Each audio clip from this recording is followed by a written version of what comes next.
Hey guys, welcome back to the channel. Well, today I'm going to be taking a look at a pretty cool little two-wheel drive 1/12 scale buggy. This is called the Flame Piece, as you can see here on the side of the car.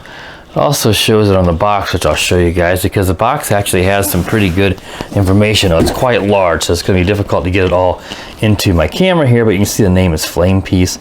The model number is S916, and again, this is by GPTOYS.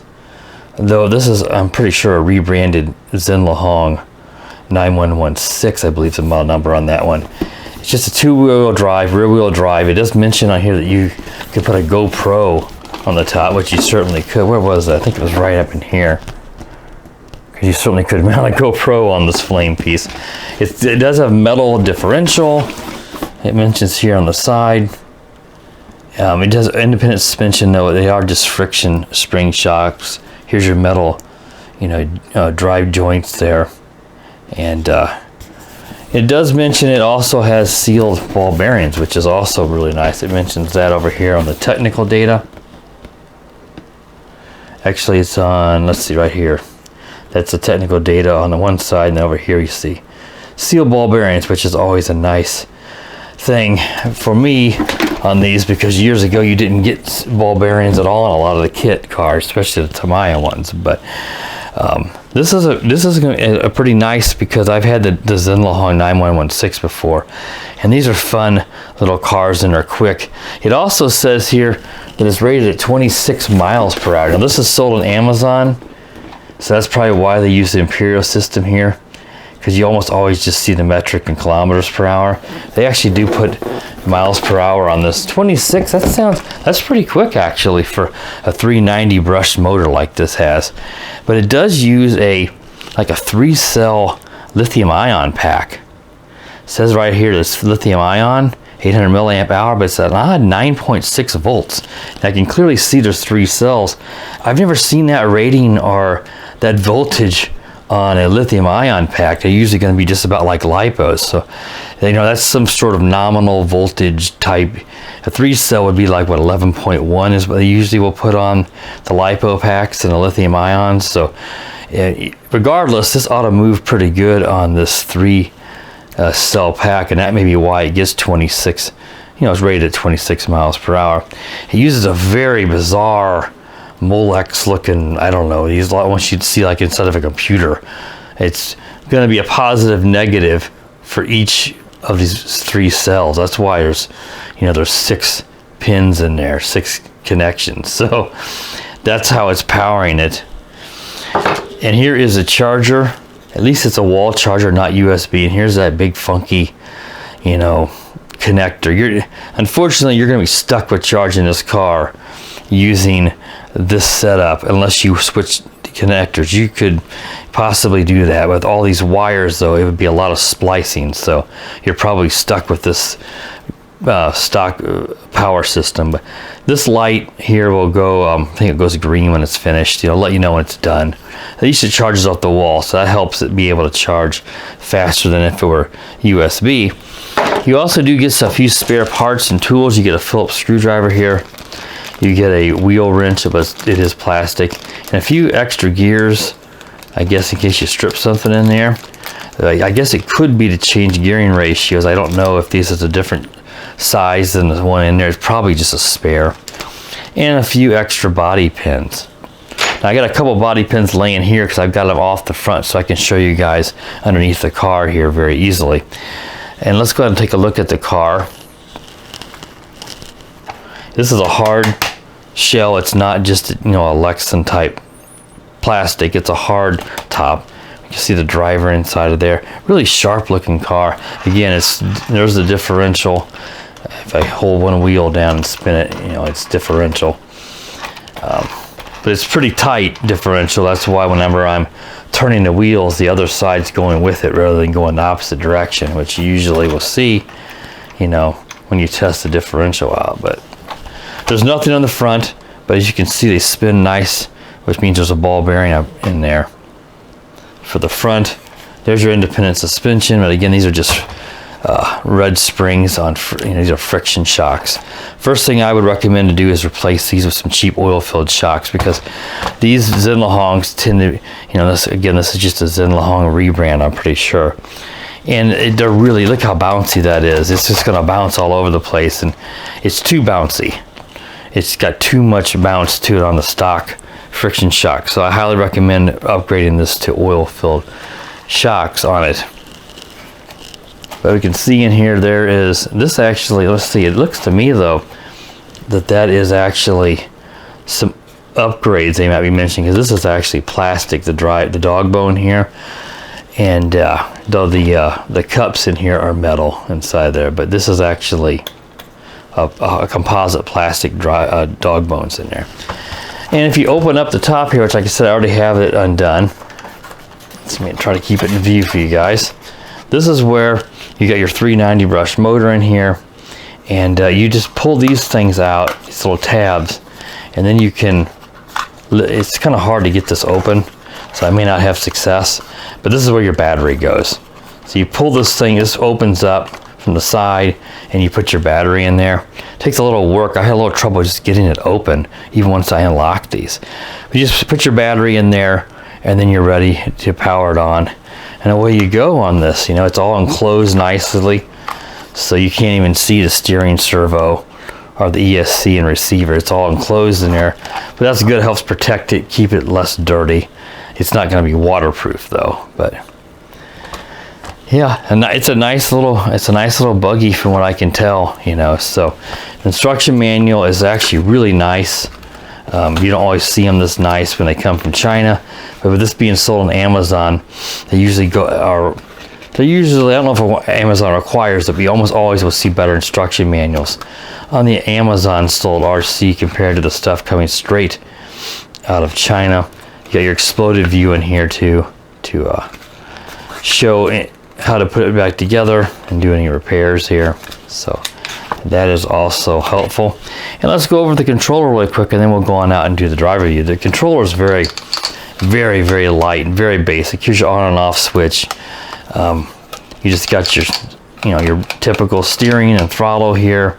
I don't think it's even got any. It does have a steering trim here on the side, and that's about it. And you can see the GPTOYS branding here. Very cheap, very lightweight. The wheel's slick, so it could slip in your hands. But it gets the job done. It's going to work just fine. It's just very toy grade. It's not a high-end controller, but this is a pretty common controller for these GPTOYS type, Zinlahong type vehicles. All right, guys. Well, I think we've covered everything. I want to be curious to see on this. This took a while to charge. I charge this overnight, so I don't know the exact charge time, but on a wall charger it ought to be do pretty good compared to USB. So let's go ahead now. We'll take this thing outside and we'll drive it around and see how it handles going in the yard, and probably take it in the backyard and do some more off-roading this thing's designed for than just a bunch of boring street driving. So we'll be right back with the driver view, guys. All right, guys, so let's take the GPTOYS S916 flame piece out for its test drive here. One thing I mentioned inside about getting that battery compartment open is, I just wasn't paying close attention when I opened it the other day. I mean, it's been a while since I had the Zinlahong. You have to just get all 4 tabs pulled out on the sides, and the whole compartment just lifts out. It's actually quite easy to open. You have to just get it lined up. If the tabs are pulled too far over, they'll start to, if you open them too far, they'll start to block it to where it doesn't want to open. And your on and off switch, unfortunately, is down in there. I remember that from the Zinlahong, and I don't like that, because you have to take it all up open and get in there just to turn it on and off. I don't know, that's a poor design feature that they use in all of these, so it's not exclusive to just this buggy. So we'll take it out for a test drive. As you can see, it's a nice day today, but it is quite windy, but it's like 60 degrees Fahrenheit, so I'm out here with no coat. And I think a week ago I was reviewing a rock crawler, that Land Rover, out here in the same spot, and it was in the low 20s and it was snow on the ground. So quite a change, but much more comfortable for doing an outdoor review today. So let's go ahead and we'll throw it down here.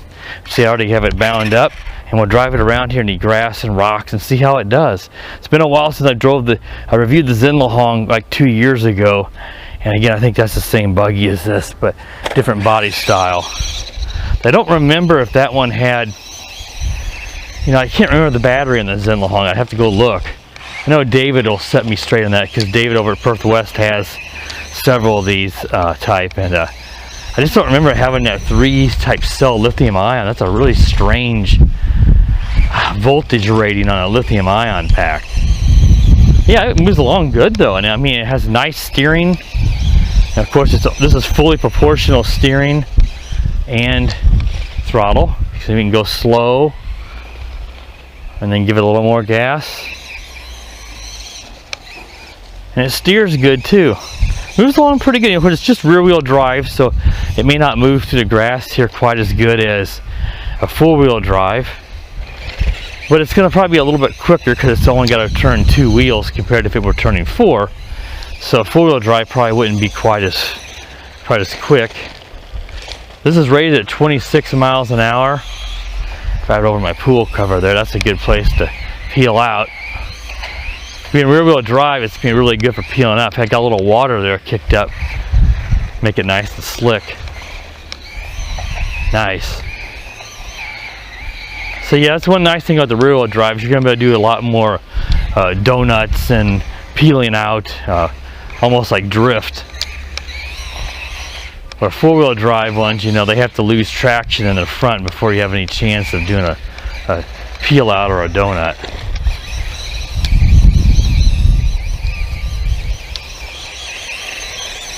And it's not bouncing too bad for me here in the grass, but you know, the little Zenlahong Q903 I have is very bouncy. That's brushless. I banged into that little butterfly thing there.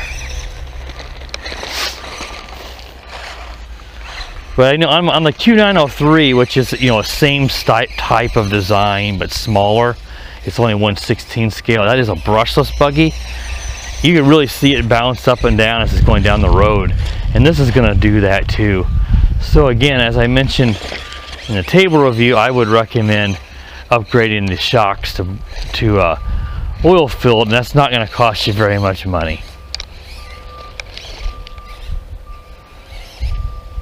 But yeah, these are good little buggies because it checks off most of the boxes on what you want without breaking the bank. You got fully proportional steering and throttle. You got a lithium ion battery, independent suspension, really sharp looking, and well built too. He's not going to break real easy. I mean, I know David's told me how much he's bashed his stuff and just never broke any of the Zenlahong stuff. Now, this is not super fast, but it's going to be quicker on pavement. You could probably tell the difference just going obviously on top of the pool cover there. So it says rated at 26. Maybe we'll come back another day and do a speed test. I can certainly attach my phone to the top and see if we get it. I don't think we're going to get 26. That would be it. 26 would be as fast as the Q903 and the Remo Hobby S Max are 25, 26, I believe, and those are brushless, running on 2S. That does not look like 26 to me, but you know, it can be deceiving at times. I would think it's going to be closer to 20, maybe a little less, but I mean, again, it's who knows. It can be deceiving. I mean,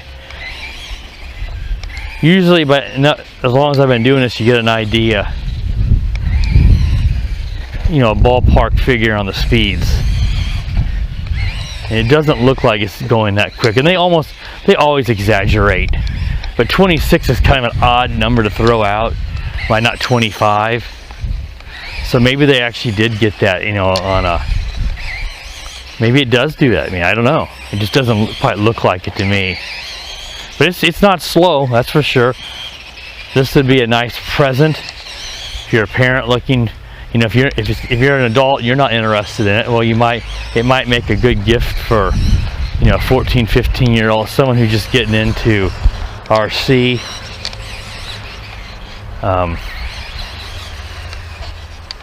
And again, this is sold on Amazon. You can buy these same buggies all over the place. Zenlahong, GPTOYS, buy them. the Chinese vendors and the Amazon, but this is sold under the GPTOYS name. Whoa, flipped it over there.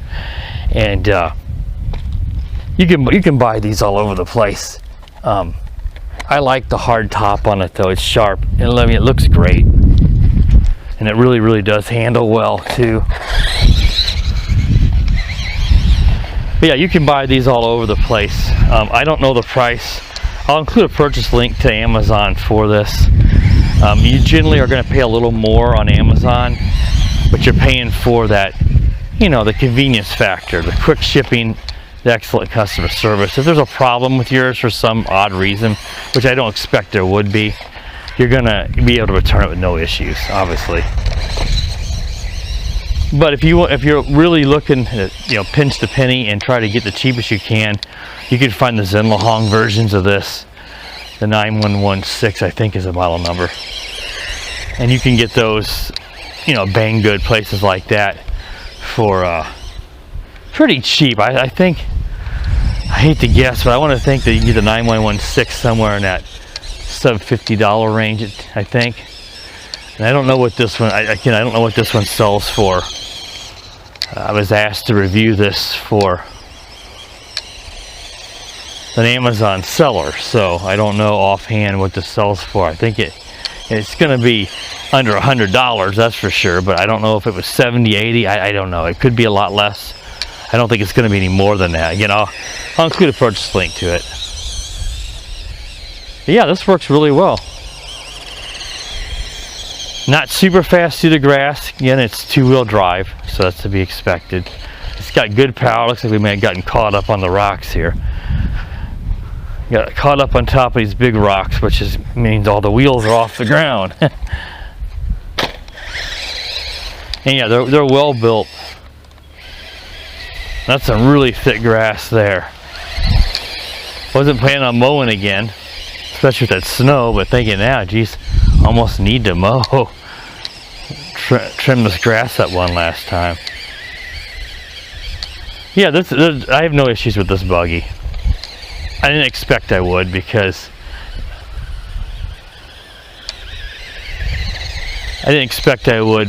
I had the Zenlong before. Looks like the battery's starting to get low, and we did a lot of off-road driving there, so that little battery pack is not going to last the longest amount of time. If you're driving through a lot of grass and stuff, it's going to really take more power from the battery than just driving around the concrete. All right, guys, that wraps up the review of the GPTOYS S916 flame piece. Hope you enjoyed this. Again, I'll include a purchase link in the description to this buggy if you're interested in checking it out on Amazon. Be sure to subscribe to the channel and click the bell so you know when I do upload a new video. And as always, guys, have a wonderful day. The power of the dark side.